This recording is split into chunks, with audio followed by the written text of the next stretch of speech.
사명은요, 맡겨진 임무입니다. 해야만 하는 거예요.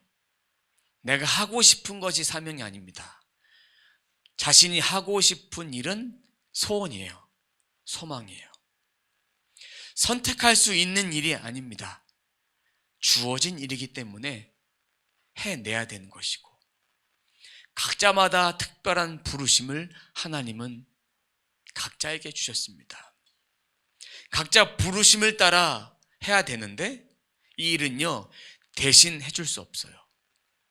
대신 할 수도 없고 도와줄 수도 없고, 하지만 그 사명의 길을 갈 수 있도록 옆에서 끌어줄 수는 있지만 본인이 그 역할을 하는 거예요.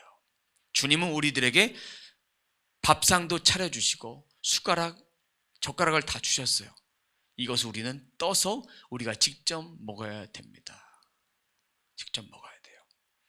각자 주신 사명의 분야, 믿음의 크기, 넓이, 깊이, 받은 은혜, 그런 체험, 그리고 성령의 은사, 이런 것들은 다양하지만 동일한 것이 있습니다.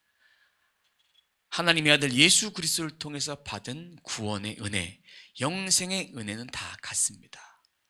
천국의 소망을 갖는 것은 다 같습니다.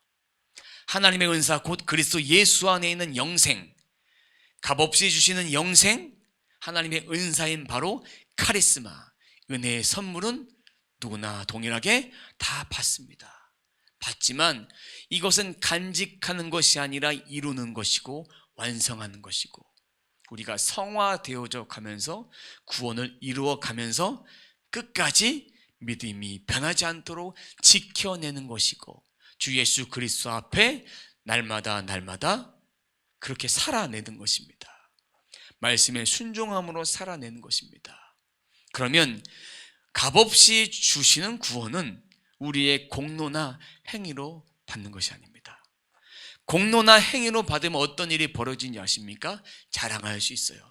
내가 이렇게 해서 구원을 받았다, 내가 이렇게 해서 축복을 받았다, 이렇게 형통을 받았다라고 말할 수 있지만, 구원은 내 의나 공로로 주어지는 것이 아니라 하늘로부터 내려오는 값없이 주시는 그런 선물입니다. 그럼 예수님은 우리를 위해서 이 땅에 오시기 위해서 인간의 낮은 몸을 오셨고, 그래서 가난해지셨고, 부유하신 하나님께서 이 땅에 오심으로 가난해지셨고, 또한 이 땅에 오심을 통해서 성육신하셨습니다. 이것을 신학적 용어로 성육신이라고 합니다. 인간의 몸을 빌어서 다시 태어나셨다. 인성과 신성을 다 가지셨기 때문에 성육신하셨다라는 것입니다. 인간의 죄를 위해서 오셨습니다. 그런데 이제 이 성육신하신 이유는 우리를 구원하기 위해서 오셨어요. 하나님의 구원 사역을 감당하기 위해서 오셨습니다. 우리는 어떨까요? 우리는 하나님 나라 확장을 위해 쓰임받는 존재지만, 하나님은 구원의 사역의 주도적인 사역이지만 우리는 도구인 거예요. 쓰임받는 도구, 생명 있는 동안 쓰임받는 도구인 거예요. 하나님과 우리와의 존재는 다른 거예요. 하나님은 창조주, 우리는 피조물, 비교할 수 없는 존재예요. 우리가 하나님의 성품을 닮아갈 수 있지만 하나님과 똑같아질 수는 없습니다. 예수님의 성품을 닮아갈 수 있고 성령 충만함 받을 수 있지만 신의 성품에 똑같은 존재로 살아갈 수 없는 것입니다. 그럼 예수님께서 우리들에게 보여주신 구원, 그것이 구원의 클라이막스고 시작인데, 십자가의 사랑과 그로 말미암아 죽으심, 부활, 승천, 보혜사 성령이 다시 오시고, 또한 재림하실 그분께서 다시 오셔서 심판주로 오시는 것이 구원의 전체적인 하나님 나라 완성에 대한 클라이막스가 담겨진 것입니다. 오늘 본문은 빌라도가 예수님을 죄 없다 했지만 무리들과 대제사장이 소리를 질러서 못 박아라, 못 박아라, 십자가에 못 박아라, 그런 이야기 때문에 예수님을 책찍질하게 되고 넘겨주고 희롱을 합니다. 오늘 말씀은 예수님이 십자가의 사랑을 이루기 위해서 침묵을 일관하시면서 그가 받아야 될 그 대가를 다 받으신, 몸소 사랑을 보여주신, 몸으로 실천하신 인류를 위한 사랑이 무엇인지를 보여줍니다. 만약에 우리가 이런 희롱을 받고 이런 고난을 받는다면 우리는 당장 예수를 부인할 수도 밖에 없는 그런 연약한 존재라는 것을 오늘 말씀을 통해서 깨달아야 합니다. 저도 여러분도 마찬가지로 예수님처럼 그런 희롱을 받고 그런 채찍을 받고 십자가형을 받는다면 믿음을 지킬 수 있는 사람이 단 한 명도 되지 못할 거예요. 어떠한 희롱을 받으셨나 말씀을 통해서 보도록 하겠습니다. 17절입니다. 자색 옷을 입으셨습니다. 자색 옷은 이렇게 왕이 입는 것을 상징합니다. 그 자색 옷뿐만 아니라 17절에 보면 가시관을 씌우셨어요. 왕관처럼 만들어서 그 자리에서 만들어서 가시관을 씌우셨어요. 이것은 유대인의 왕을 상징하는 것입니다. 또한 18절에 보면 경례하면서 유대인의 왕이요 뭐라고 합니까? 평안하소서라고 합니다.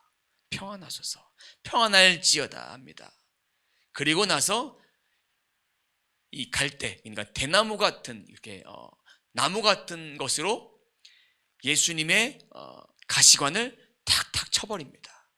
탁탁 치니까 십자가에 못 박히고 가시관 씌워진 이 가시가 어디에 박히겠습니까? 머리에 계속 박히는 거예요. 쪼이는 거예요. 쪼인 상태에서 계속 못질을 하는 것과 똑같습니다. 그리고 나서 침을 뱉어요. 실제로 침 뱉는 리액션을 제가 여러분들한테 보여드릴 수 없지만 누군가가 여러분에게 침을 딱 뱉어보십시오. 가래침을 뱉어보십시오. 기분이 좋습니까? 좋을 사람 없어요. 모욕적인 행위입니다. 엎드려 절합니다. 경의를 표합니다. 이것이 주님이 받으신 희롱이에요. 네가 왕이냐? 그 왕 같은 짓을 좀 해봐라. 네가 진짜 왕이야? 그러면 구원해봐라. 내려와라. 이런 얘기죠. 이렇게 희롱을 받은 뒤에 예수님은 십자가를 집니다. 이 희롱과 십자가 지기 전에 이 채찍을 맞으셨을 때 이미 머리부터 발끝까지 살갗이 다 찢겨진 상태인 거예요. 그렇다고 요즘처럼 상처가 나면 메디폼을 바르고 그런 상황이 아니에요. 그냥 이 상태에 피가 흘리고 진물이 나고 이렇게 고통적인 그런 순간에서 십자가를 끄는데 오늘 본문 21절 말씀 함께 읽어보도록 하겠습니다. 마침 알렉산더와 루포의 아버지인 구레네 사람 시몬이 시골로부터 와서 지나가는데 그들이 그를 억지로 같이 가게 하여 예수의 십자가를 지우고, 구레네 시몬이 십자가를 지었어요. 근데 오늘 본문에 보면 억지로 같이 가게 했습니다. 억지로. 구레네 시몬은 유월절을 지키기 위해서 예루살렘을 왔다가 얼떨결에 픽업을 당한 거예요. 얼떨결에 선택을 당해서 억지로 십자가를 졌습니다. 로마 군병들은 지나가던 시민, 로마 식민지 유대가 있었기 때문에 어느 누구든지 억지로 강제징용을 할 수 있습니다. 강제징용을. 그런데 여기 보면 십자가는 누가 지는 거였습니까? 예수님이 지신 거예요. 그 당시에 로마 법에는 죄수가 십자가를 지고 가는 거예요. 죄수가 십자가를 지고. 근데 로마 법엔 그렇게 돼 있지만 예수님은 너무나 많은 채찍질을 당하고 능욕을 당하고 고통을 당하면서 이 상태가 십자가를 지기에 어려운 상태라는 것을 보여주고 있습니다. 그럼 예수님이 십자가 돌아가실 때 십자가 앞에 두 옆에 강도들, 그들은 그 십자가를 누가 지고 갔을까? 성경은 말하고 있지 않지만 그들 또한 자기가 십자가를 지고 가야 되는 그렇게 자기가 십자가를 지고 갔다는 것입니다. 대신 십자가를 지고 갔다라는 그런 의미. 왜 예수님께만 적용할까? 예수님은 그만큼 받지도 않아야 될 그런 곤욕을, 희롱을, 능욕을, 아픔을 감당하셨다는 것을 볼 수 있습니다. 그럼 대신 십자가를 지고 간 구레네 시몬은 믿음이 있었을까 없었을까요? 있었을까 없었을까요? 믿음이 없었어요. 억지로 지고 간 거예요. 만약에 믿음이 있었다면 로마 군병이 너 십자가 져 했을 때 주님의 십자가를 감당함으로 졌겠지만 그는 억지로 지고 갔다. 하기 싫은 일을 억지로 하게 만든 거예요. 믿음 없이 십자가를 지고 갔다라는 것은 그냥 우연히 일어난 사건이 아닙니다. 십자가를 짐을 통해서 하나님이 구레네 시몬을 부르신 거예요. 부르셔서 그 십자가를 지고 가서 하나님의 콜링의 시간이었던 거예요. 이 이야기 쉽게 말씀드리자면 누군가가 우리가 예수를 모르는 사람이에요. 그런데 누군가가 우리에게 예수님을 소개했어요. 한번 믿어보라고. 그러면서 권유했으니까 그래 내가 한번 교회 한번 나가보자 라는 그런 마음으로 예배도 드리고 찬송도 부르고 말씀도 듣고 말씀 들으면서 아멘 해야 될 그런 부분에 남들이 아멘 하니까 똑같이 아멘하고 이렇게 하다가 시간이 점점 흘렀어요. 흐르다가 이 말씀이 내 속에 들어오니까 찬송이 내 심령에 들어오고 예배를 통해서 내 심령이 점점 갈아엎어지면서부터 이제 준비된 마음밭이 돼서 이제 하나님께서 우리들에게 말씀하시는 거예요. 내 사랑하는 아들아, 내 사랑하는 딸아, 내가 너의 아버지다. 나는 너를 지금까지 기다렸다. 이런 말씀이 막 들려오는 거예요. 어떤 분은 누군가 남편이 교회 가자고 좀 계속해서 한번 나가줄게 하고 나가줬는데 찬송을 부르다가 하염없이 눈물이 막 나는 현상들이 벌어집니다. 설교를 듣는데 하염없이 눈물이 흐르면서 그런 십자가의 예수님이란 그 단어만 들어도 심령 속에 계속해서 흐르는 그 은혜들을 경험한 순간이 지금도 벌어지고 있고, 제가 성령을 받을 때도 고등학교 3학년 때 성령을 받았을 때 그때도 하염없이 눈물 흘렀던 그런 현장 속에서, 근데 그 순간 주님이 우리의 보좌 우편에 기도하고 계셨고 우리의 영혼을 위해서 누군가가 끊임없이 기도하고 있었다. 콜링 받은 거예요. 구레네 시몬이 그렇게 콜링을 받아서 십자가를 지고 나중에 주님을 믿는 제자로서, 복음 증거자로서 살아가고, 우리 또한 그런 증거자로서 지금을 살아가고 있습니다. 모든 사건은 우연이 아닙니다. 이제 십자가를 지고 이제 예수님은 골고다에 이르게 됩니다. 그때 이제 능욕이 시작이 됩니다. 어떻게 희롱하느냐? 23절에 보면 모략을 탄 포도주를 주었으나 예수님께서 받지 아니하시니라 되어 있습니다. 근데 마태복음 27장 33절에는 쓸개 탄 포도주를 예수님께 건네주었는데, 이거는 그 자리에서 탄 것이 아니라 최고급의 포도주에 이거를 탔어요. 미리 타 놓은 상태에서 희석이 된 상태예요. 그런 상태에서 이 몰약이나 쓸개를 탄 것은 마취제 효과가 있습니다. 정신이 몽롱해지는 거예요. 우리가 수술을 할 때 마취제를 했을 때 이빨이나 다리나 이렇게 했을 때 얼얼한 그런 것처럼 고통을 느끼지 못하게끔 하는데, 예수님을 능욕한 거예요.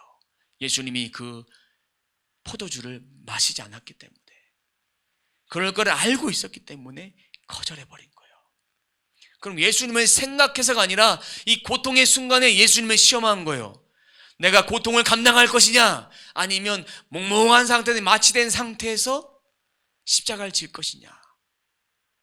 이 사이 속에 이 시험을 받았지만 예수님은 시험에 들지 않으셨습니다. 깨어 기도하셨고 십자가의 죽으심을 위해서 미리 준비하셨고 십자가 선상에서도 아버지께 기도하셨고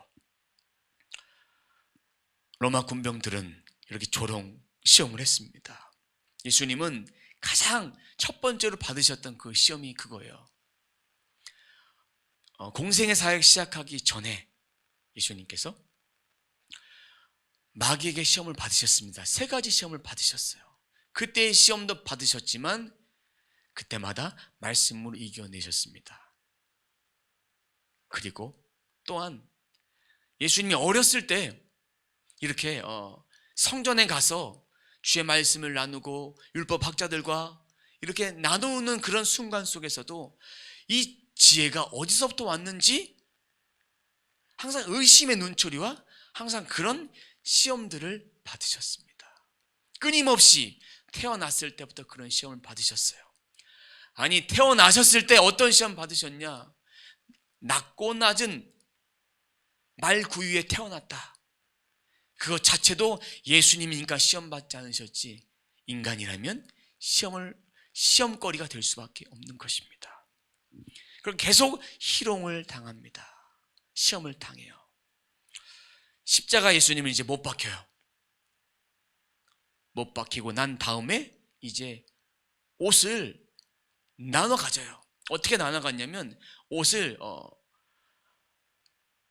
제비를 뽑아서 나눠 갔는데, 한번 읽어보도록 하겠습니다. 십자가에 못 박고 그 옷을 나눌세 누가 어느 것을 가질까 하여 제비를 뽑더라 되어 있습니다. 그런데 요한복음에 보면 요한복음 19장 23절과 24절에 보면 겉옷을 4조각으로 나누어졌다고 했습니다. 그리고 속옷은 하나로 되어 있기 때문에 제비를 뽑아서 한 사람이 가졌다고 한 거예요. 이것은 희롱받는 거지만 성경에 기록된 것을 성취하신 거예요.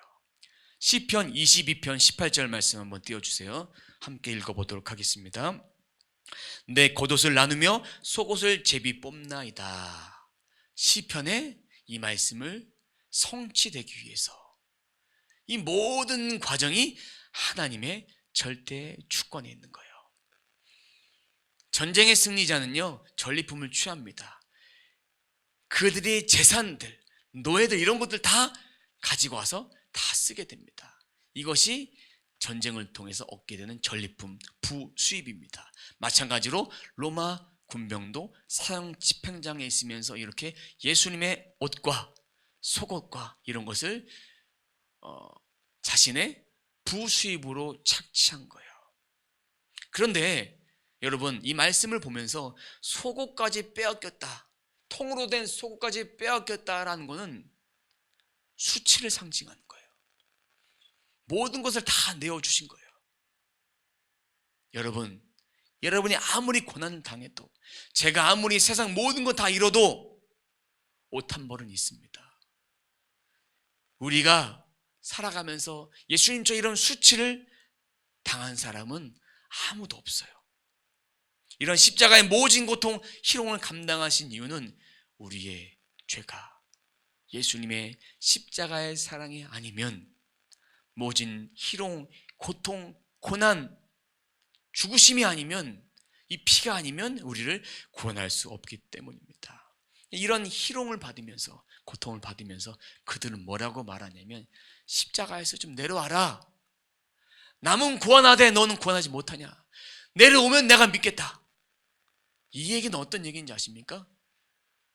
내려와도 못 믿겠다는 얘기입니다. 불신자란 얘기예요. 희롱해요. 그러면서 성전을 헐고 3일 만에 짓는다고 하는 자여, 십자가에서 내려와라. 여기에 성전은 뭡니까? 예수 그리스도의 몸이에요. 건물이 아니에요. 세운다고 말씀하셨어요. 건물을 헐고 내가 세우겠다 말씀하셨어요. 이 순간 예수님은 기도를 하십니다. 어떤 기도? 엘리 엘리 라마 사박다니, 나의 하나님 나의 하나님 어찌하여 나를 버리셨나이까. 이 순간에, 시험의 순간에 주님은 기도하셨어요. 인간의 몸을 입고 오신 주님은 신적인 권세가 있지만 인간이 맞는 고통들 다 받으시고 시험들 다 받으시면서 이걸 몸소 다 체험하신 거예요. 아프신 것도 다 경험하신 거예요. 초월적인 존재이기 때문에 아프신 것은 없다가 아니라 그것도 경험하시면서 이 순간에 내가 어떻게 해야 되지? 어떻게 해야 되지? 하나님의 아들로서 이 모든 인간의 모든 질고를 다 채우하기 위해서, 다 감당해내기 위해서 다 받으신 거예요. 몇 시간이 흐릅니다. 흐른 다음에 이제 한 사람이 얼른 뛰어가서 해면에 적신 포도주를 건넵니다. 해면은요 스폰지와 같습니다. 넣으면 이것이 다 젖어들어요. 갈증을 덜어주기 위해서 올려드립니다. 신포도주.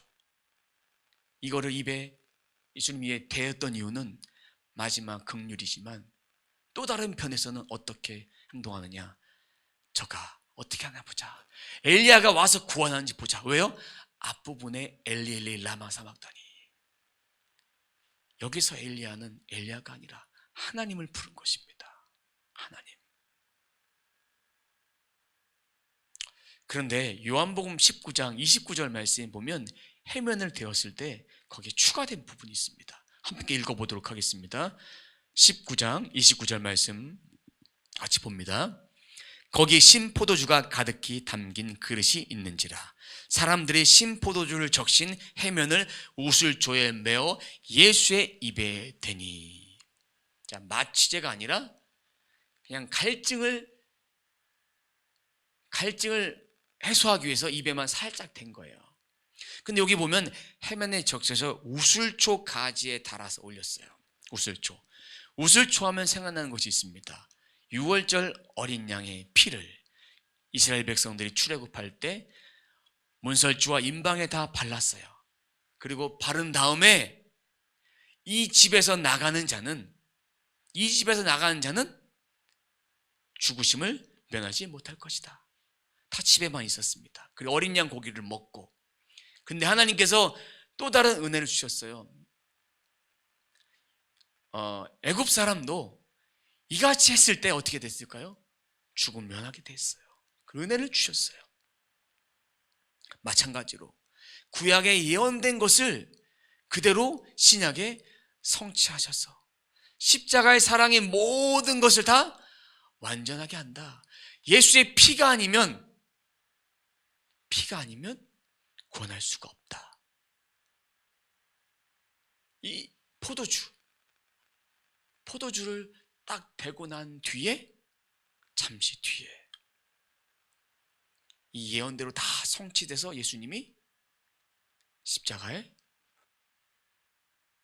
죽으십니다. 다 이루었다 하시고 십자가에서 영원히 떠나 죽으십니다.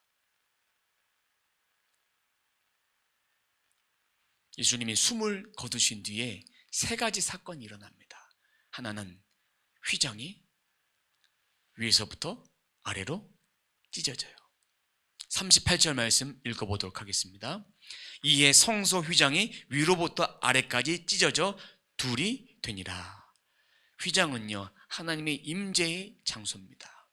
그 휘장은요 청색, 자색, 홍색 실과 가늘게 밴 배실로 짜여 있어서 이 두께가 2cm에서 3cm 이상가량 됩니다. 일부러 손으로 찢어도 찢어질 수 없는 그런 휘장입니다. 하나님의 임재의 장소가 찢어졌다란 얘기는 무슨 얘기냐? 대제사장이신 예수 그리스도를 통해서 이제 나갈 수 있다. 1년에 한 번씩 이스라엘 백성들은 대제사장이 백성들의 죄를 위해서 자신도 회개하고 그러고 들어가요. 그러고 백성들의 죄를 대속하는데 이제 예수님을 통해서 우리의 영원한 대제사장 예수 그리스도께 누구든지 나갈 수 있게 되었습니다. 또 한 가지는 보혈의 피로만이 우리의 죄를 사할 수 있다. 우리의 죄가 다 사해졌어요. 십자가에 다 못 박게 된 거예요. 그분 앞에 우린 나가기만 하면 됩니다. 또한 이 휘장을 찢으심으로, 예수님의 몸을 찢으심으로 뭐가 완성됐다? 새 언약이 완성됐다. 그런데 아이러니하게 예수님이 십자가 돌아가신 뒤에 믿지 않았던 사람들은, 종교 지도자들, 많은 사람들은 예수님의 존재를 그때도 믿지 않았어요. 두려워 떨었지만 믿지 않았어요. 나중에 복음이 증거되면서 계속해서 핍박도 있지만 믿지 않은 자들에게 복음이 증거되었던 것이죠. 두 번째는 그 십자가 선상에 지켜봤던 백부장이 이렇게 고백합니다. 진실로 하나님의 아들이다. 39절 말씀입니다. 함께 봅니다. 예수를 향하여 섰던 백부장이 그렇게 숨지심을 보고 이르되 이 사람은 진실로 하나님의 아들이었도다 하더라. 이 진실, 헬라어로 알레도스라고 합니다. 알레도스는 진리, 참으로 진실한 신앙의 고백입니다. 하나님의 아들입니다. 마음에 와닿게 되어진 거예요. 진실로. 그런 신앙 고백의 현장이 되었던 거예요. 세 번째는 무덤이 열려 죽은 자가 살아나게 됩니다. 마태복음 27장 52절 말씀 보도록 하겠습니다. 마태복음 27장 52절 함께 읽습니다. 무덤들이 열리며 자던 성도의 몸이 많이 일어나되. 이 부활을 예표하기 위해서 죽은 자가 죽지 않고 주님은 잔다고 말씀하셨어요. 예수님이 부활할 때 이처럼 부활한다. 그리고 예수님이 다시 오셔서 죽은 자들 다 깨우십니다. 다 깨우셔서 선악간의 심판을 다 하실 거예요. 깨운다는 얘기는 자고 있다는 얘기예요. 우리가 죽는 것은 이런 존재, 영원히 죽는 것이 아니라 잠시 잠깐 수면에 들어있는 거예요. 선악간에 하나님의 말씀에 순종하며 살았나 순종하지 않았나 마지막 때에 다 깨우십니다.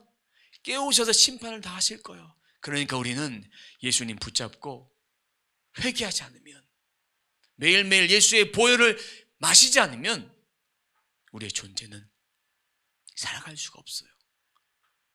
예수의 보혈이 없다면 우리는 더 이상 깨끗해질 수 없는 몸이에요. 이 말씀을 통해서 우리들에게 주고자 하는 것은 부활 신앙으로 살아라. 오늘의 삶을 부활 신앙으로 살아라. 그리고 말씀을 통해서 살아 움직이는 역사를 보여주길 원하시는 거예요. 이 땅의 삶이 그냥 육신의 삶이 아니라 영원한 하나님 나라에서 이어지는 그런 삶을 경험하는 천국이 되기를 원하십니다.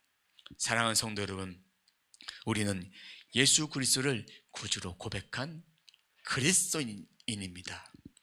그럼 예수님을 통해서만 구원받을 수 있어요? 이 믿음을 통해서만 구원받을 수 있어요. 우리가 죄인이다라고 고백하고 이 모든 죄악을 십자가에 내어놓는 자만이 고백할 수 있고 영생을 받을 수 있습니다. 하나님의 은사, 이 영생은 선물이에요. 근데 이 영생의 은혜를, 십자가 은혜를 통해 오늘 본문에 나왔던 시몬 백부장, 십자가 은혜를 입었어요. 그럼 십자가 은혜를 보고도 깨닫지 못했던 로마 군병들, 종교 지도자들, 그리고 십자가 선상에서 주님이 십자가 운명하시기 전에 그때 두 명의 행악자가 같이 십자가형을 받았습니다. 그때 한편에 있는 자는 예수님을 비방하고 저주했어요. 또 한편에 있는 자는 뭐라고 얘기했냐? 이분은 죄가 없어. 우리는 죄를 져서 죄값을 받는 거지만 이분은 아무런 죄가 없다. 그러면서 그가 주님 앞에 이렇게 고백합니다. 당신의 나라 임할 때 나를 기억하소서. 회개한 거예요. 우리는 죄값을 받는다. 그때 주님이 이렇게 말씀하십니다. 오늘 내가 너와 함께 낙원에 이르리라. 천국에 이르리라. 그는 하나님 앞에 천국에 가게 됩니다. 자, 저는요 이 말씀을 딱 보면서 이 사람은 평생 죄만 짓고 살았어요. 근데 십자가 앞에서 이렇게 구원받았어요. 주님은 마지막까지 기회를 주시는구나. 그 증거가 바로 평생 내 맘대로 살다가 임종 직전에 예수를 영접한 사람, 자신의 죄를 고백한 사람, 그 사람도 하나님이 값없이 구원해 주신다는 얘기예요. 공로가 아니니까 구원해 주시는 거예요. 공로라면 그 사람 구원받을 수 없어요. 십자가에 달린 강도 구원받을 수 없다는 것입니다. 십자가의 은혜이기 때문에 구원받을 수 있습니다. 너무 불공평한 거 아닙니까? 저는 예수님을 위해 평생 살았는데 이 사람은 그냥 이 순간에 예수 고백했다고, 죄를 고백했다고 구원해 주시는 거. 그럼 저도 마지막 때 그렇게 할래요. 그 구원이 우리의 생명 있는 동안인데 언제 나를 부르실지 아는 자가 없습니다. 오늘날에도 하나님의 영광과 은혜를 체험한 사람들이 많이 있습니다. 하나님을 직접 보여주시 믿겠다라고 말하는 사람도 있습니다. 오늘날에도 성전을 헐라, 3일 만에 세워봐라, 십자가에 내려와라, 이런 믿겠다라고 말하는 그런 믿겠다, 내 눈앞에 보여줘라, 믿겠다는 그런 존재가 있습니다. 예수님 당시에도 예수님 직접 봤지만 믿지 못했던 자, 실물이 없어서 못 믿었던 것이 아닙니다. 믿음이 없어서 믿지 못했던 거예요. 이런 말한 자체가 불신자란 얘기예요. 교회 안에도 믿음 없는 불신자 같은 사람들이 있습니다. 좀 구체적으로 말씀을 드리면 우리나라는 불교 국가였고 유교 국가였어요. 근데 예수를 믿고 나서 기독교, 불교, 유교가 짬뽕된 기독교를 우리는 믿고 있어요. 하나님 시대도 성경 시대도 마찬가지로 아브라함도 그랬고 다른 자들도 이런 그 우상들을 겸하여 섬기고 있었습니다. 그러니까 십계명에 다른 것 내게 두지 말라고, 우상 숭배하지 말라고 십계명에 딱 말씀해 주지 않습니까? 그것을 깨길 원하시는 거예요. 그럼 기독교, 유교, 불교 다 섞어놓고 종교다운주의 같은 신앙, 나는 아닙니다라고 말하지만 우리의 내리 속에 다 이게 뼈째 다 있다는 얘기예요. 거기에 대해서 회개한 사람이 없어요. 우상 숭배에 대한 그런 죄를 범했던 우리의 조상 선조들의 그런 거, 우상 숭배하면 저주를 받는다고 했죠. 근데 3대까지 영향이 있어요. 그런 영향력 가운데에 우리가 노출되어 있다고요. 그러니까 회개 안 할 수가 없어요. 아니 예수를 믿어도 우상 숭배 안 한 집안이 있다 할지라도 어둠의 영향 가운데 마귀가 우리를 항상 넘어뜨리려고 하는데, 우상 숭배 영역 가운데 있는 이 집안에 이런 영적인 어둠의 권세가 있기 때문에 그것을 위해서 끊임없이 기도하는 거예요. 왜? 제가 산 증인이에요. 산 증인이에요. 저 같은 인생을 이렇게 살다가 못 버티다가 우상에게 절하는, 우상의 종이 되는 사람들이 부지기수래요. 저는 그 얘기를 듣고 깜짝 놀란 거예요. 무당으로 살다가 예수를 믿었어요. 그러다가 악한 영의 공격을 받아서 다시 무당으로 간 사람들도 많아요. 근데 저는 진짜 그런 고통의 순간에서 이겨내면서 오직 예수 그리스도, 오직 말씀, 이것이 저를 살린 거예요. 그리고 기도, 성령께서 그렇게 살리신 거예요. 지금도 하나님 지혜를 주셨는데 제가 성령 세례를 받은 그때에 이렇게 범죄했던 제 지난날의 과거가 필름처럼 지나가면서 회개시키셨어요. 지금도 생각나게 하는 그런 죄악이 있다면 회개합니다. 이런 자기 안에 있는 기독교, 유교, 불교 같은 이런 성향의 불신의 세력들을 매일매일 십자가에 못 박아야 돼요. 옛사람은 계속해서 살아서 꿈틀꿈틀 거리는 거예요.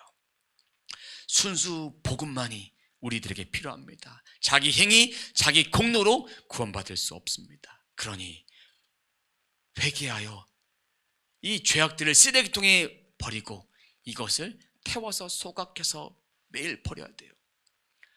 매일매일 회개하고 매일매일 주님 붙들지만 이 안에 있는 것들 어떻게 할 겁니까? 철저하게 자기를 부인하지 않고 그냥 예수 믿으면 축복받는다, 예수 믿으면 잘 된다, 이런 기복적인 신앙, 유교, 불교, 자기 공로로 믿는 거예요. 자기 공로로 이 땅에서 잘하면 천국에 극락에 간다고 가르치잖아요. 철저하게 자기를 부인해야 합니다. 매일 십자가 앞에 자기를 버리고. 그러니까 구원이 끝이 아닌 거예요. 구원을 온전히 이루어가는 내 삶도 필요한 거예요. 그러니까 무늬만 성도가 되지 말고 진짜 성도가 되어야 되는 거예요. 예수를 잃어버리면 안 돼요. 교회만 다닌다고 자동적으로 성도가 되는 것도 아니고 예배만 드린다고 자동적으로 성도가 되는 것도 아닌 거예요. 한국엔 이것이 너무나 짙어요. 행위예요. 행위적인 종교예요. 이 속에 예수가 있어야 되는 거예요. 몸만 왔다 갔다 예배 드린다고 뭐 주님이 예배를 받으실까? 그런 예배 받지 않습니다. 새 생명 얻었던 구레네 사람 시몬, 백부장, 예수를 보고도 믿지 못했던 그런 자들, 행위만 있다면 그들에게 구원은 없다. 예수를 믿어야 된다. 우리 안에 예수 그리스도의 보혈의 흐름을 믿습니까? 그렇다면 우리 이렇게 고백해 보도록 하겠습니다. 가슴에 딱 손을 얹고, 나의 영혼에 예수 그리스도의 보혈이 흐른다. 나의 몸에 예수 그리스도의 보혈이 흐른다. 나의 전인격에 예수 그리스도의 보혈이 흐른다. 자, 영혼, 몸, 전인격이요. 한번 같이 한번 암송하듯이 고백하면서 해보도록 하겠습니다. 나의 몸에 예수 그리스도의 보혈이 흐른다. 나의 몸에 예수 그리스도의 보혈이 흐른다. 나의 영혼에 예수 그리스도의 보혈이 흐른다. 나의 전인격에 예수 그리스도의 보혈이 흐른다. 이 고백 간단하지만 매일매일 하시기를 추천합니다. 매일매일 한 자와 고백하지 않은 자의 삶은 분명히 다릅니다. 이 고백은 믿음에 기초한 거예요. 나의 영혼에 예수 그리스도의 보혈이 흐른다. 나의 몸에 예수 그리스도의 보혈이 흐른다. 나의 전인격에 예수 그리스도의 보혈이 흐른다. 아침에 일어나서 잠자기 전에 순간순간마다 하십시오. 제가 계속해서 하라는 것이 있어요. 성경도 이렇게 읽으시라. 그리고 선포하시라. 그냥 하라는 것이 아니면 제가 계속해서 해보니까 영적인 유익이 너무나 크기 때문에 하라는 거예요. 그럴 때는, 하라고 할 때는 다른 거 생각하지 마시고 그냥 하시면 돼요. 해보시면 경험하실 거예요. 이 고백을 믿음으로 한다면 예수 그리스도의 보혈이 말씀과 성령을 통해서 여러분의 삶 가운데 은혜로 풀어질 거예요. 체험하게 될 거예요. 이것을 받는 자 유익이 있습니다. 받지 않은 자 받을 것이 없어요. 예수 그리스도의 보혈만 의지하라는 것입니다. 자, 말씀을 정리합니다. 바라기는 우리 모두의 삶이 예수 그리스도의 보혈이, 예수 그리스도의 은혜가 뭐다고요? 현재 진행형임을 고백하는 모두의 삶이 되시길 주님의 이름으로 축원합니다. 우리 마음에 소원이 있으신 분들은 가슴에 손을 대시고, 또 환부에 또 아프신 분들은 손을 대시고 이렇게 기도하도록 하겠습니다. 가슴에 손을 대시고, 하나님 감사합니다. 우리 마음속에 하나님이 주시는 복음의 기쁜 소식을 듣고 이제 내 문제 주님이 다 가져가셨습니다. 내 문제 이것에 매여 있지 않게 하시고 이 땅에 사는 그 문제보다 더 크신 주님 바라보며 주님이 그 문제 해결할 능력이 있으십니다. 단 내가 주님 안에, 주님이 내 안에 거할 때 이 문제 다 해결하시고 풀어주시고 완전케 하실 것을 믿습니다. 우리가 주님 안에 있길 원합니다. 주님이 우리 안에 계시길 원하십니다. 이런 마음으로 우리와 주님과 혼연일체가 돼서 성령 충만함을 통해서 우리 안에 묶여진 모든 문제는 자유케 될지어다. 풀어질지어다. 묶임에서 노임을 받을지어다. 오직 예수 안에서 모든 것이 해결함 받을지어다. 주님 감사합니다. 주님 감사합니다. 주님 때문에 행복합니다. 이 믿음으로 끝까지 이번 한 주 살게 하여 주옵소서. 환부의 손을 대어 기도합니다. 주님, 육신의 연약함이 있습니다. 마음의 연약함이 있습니다. 또한 정신적인 질병이 있습니까? 감정적인 질병이 있습니까? 모든 질병 주님이 이 시간 손을 대시고 안수하길 원하십니다. 피 묻은 십자가의 복음의 능력이 우리의 환부에 손을 대시어서 환부마다 손을 대시어서 예수의 보혈로 부어질지어다. 성령의 불로 환부의 연약함은 태워질지어다. 나음을 입을지어다. 자유케 될지어다. 마음에서 노임을 받을지어다. 감정에서 노임을 받을지어다. 육신의 아픔은 이 모든 것은 주님이 다 가지고 가셔서 십자가 앞에 모든 건 내어놓으사오니 주여 나는 치유함 받았다 선포하며 믿음으로 선포할 때 믿음의 역사가, 죽은 자를 살리는 역사가 일어날 줄로 믿습니다. 우리 안에 예수 그리스도의 보혈이 흐릅니다. 우리 영혼에 예수 그리스도의 보혈이 흐릅니다. 우리 몸에 예수 그리스도의 보혈이 흐릅니다. 우리의 전인격에 예수 그리스도의 보혈이 흐릅니다. 보혈의 은총이 우리 가운데 가득 넘쳐지게 하여 주옵소서. 넘쳐질지어다. 주님 감사합니다. 하나님 감사합니다. 우리 안에 주신 말씀 붙잡고 그렇게 한 주간 살아낼 수 있도록 도와 주옵소서. 어떠한 힘듦이 온다 할지라도 이겨내길 원합니다. 십자가에서 이루신 그분의 놀라우신 일들을 기억하며 그분을 묵상하며 그렇게 이겨낼 수 있도록 도와 주옵소서. 삶의 무게가 힘들지라도 주님이 가볍게 하시고 주님 앞에 동행함을 통해서 주님이 주시는 참된 위로와 소망을 받아 누리게 하여 주옵소서. 감사드리며 예수님의 이름으로 기도드립니다. 아멘.